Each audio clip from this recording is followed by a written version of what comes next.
Assalamualaikum warahmatullahi wabarakatuh. Apa kabar anak ibu semua? Mudah-mudahan selalu berada dalam keadaan sehat walafiat. Nah, anak-anak ibu, sebelum kita mulai pelajaran kita hari ini, baiklah kita berdoa dulu kepada Allah Subhanahu wa taala.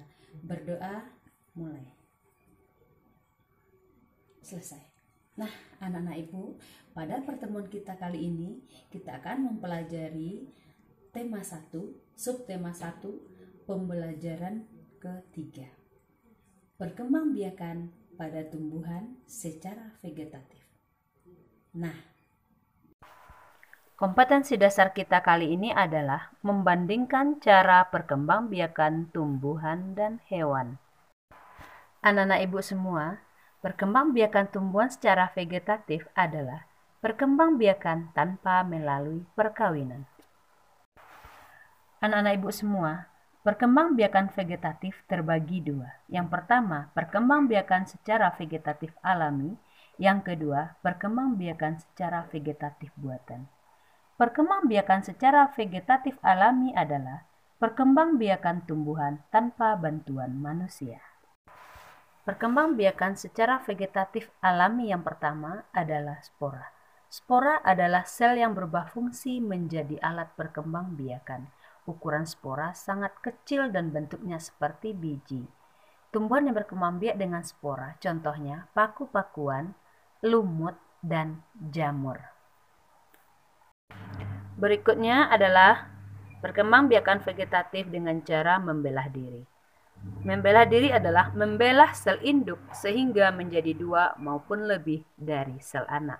Contoh tumbuhan yang membelah diri ini adalah ganggang hijau. Berikutnya adalah perkembangbiakan dengan cara umbi batang. Umbi batang adalah batang yang tumbuh di dalam tanah. Ujung batangnya menggembung dan membentuk umbi. Umbi adalah tempat untuk menyimpan cadangan makanan yang banyak mengandung karbohidrat. Contoh tumbuhan yang berkembang biak dengan umbi batang ini adalah ubi jalar dan kentang. Selanjutnya anak-anak ibu semua, perkembangbiakan dengan cara umbi lapis. Apa sih itu umbi lapis? Umbi lapis tersebut adalah lapis-lapis pada bawang merah. Ketika kita memotong bawang merah, kita akan melihat bawang merah tersebut berlapis-lapis.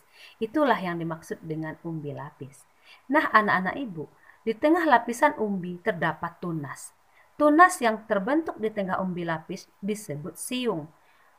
Tumbuhan yang berkembang biak dengan cara umbi lapis ini adalah bawang merah, bawang putih, bawang daun, bunga bakung, dan juga bunga lili. Berikutnya adalah umbi akar. Umbi akar adalah bagian akar yang membesar karena berfungsi sebagai tempat menyimpan cadangan makanan. Contoh tumbuhan yang berkembang biak dengan cara umbi akar ini adalah singkong, wortel, dan dahlia.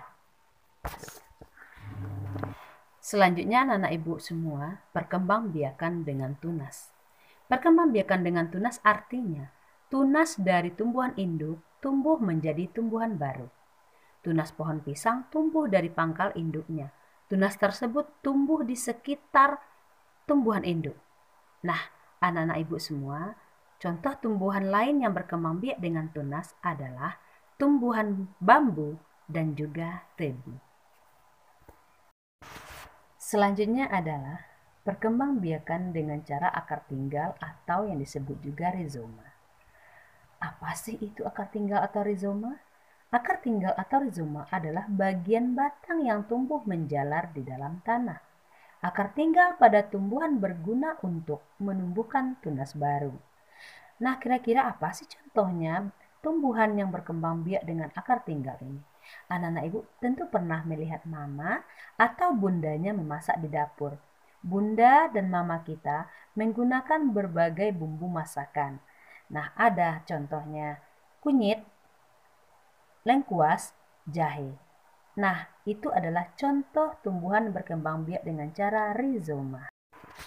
Anak-anak ibu semua pasti suka dengan stroberi kan? Ya, stroberi itu warnanya bagus sekali jika dia sudah matang dan rasanya enak banget. Nah, anak-anak ibu, kira-kira stroberi ini berkembang biak dengan cara apa ya? Stroberi berkembang biak dengan geragih atau stolon.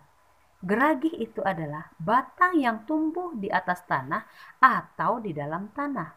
Pada ruas-ruas batang terdapat akar yang akan tumbuh menjadi tunas baru. Tunas-tunas baru tersebutlah yang akan tumbuh menjadi tumbuhan baru dan tidak tergantung lagi pada induknya. Stroberi, semanggi, dan pegagan berkembang biak dengan cara geragih. Nah, anak-anak ibu semua, perkembangbiakan vegetatif alami yang terakhir adalah dengan tunas adventif. Tunas adventif dapat ditemukan pada bagian tepi daun atau akar tumbuhan.